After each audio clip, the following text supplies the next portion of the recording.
Deuxième point qui va être important, est-ce que cet homme va se projeter? Donc dans la projection, j'entends, est-ce qu'il va organiser un week-end? Est-ce qu'il va organiser des prochaines fêtes, des célébrations?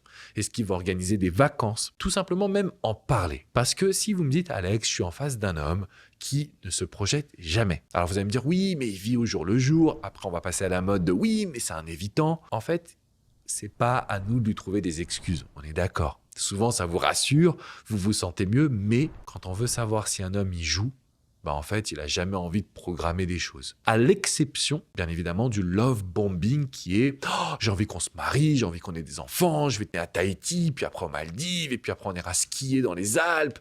Bref, là, on comprend qu'on est face à quelqu'un qui est un peu en train d'essayer de vous faire tomber amoureuse, donc qui va essayer de vous vendre du rêve. Nous, ce qu'on veut en tant que coach, c'est un homme qui se projette, mais qui reste réaliste. Si vous me dites, Alex, ok, sur ces questions-là, je me rends compte que vraiment, ça va. Ça veut dire qu'il est impliqué, qu'il s'investit, qu'il programme les choses.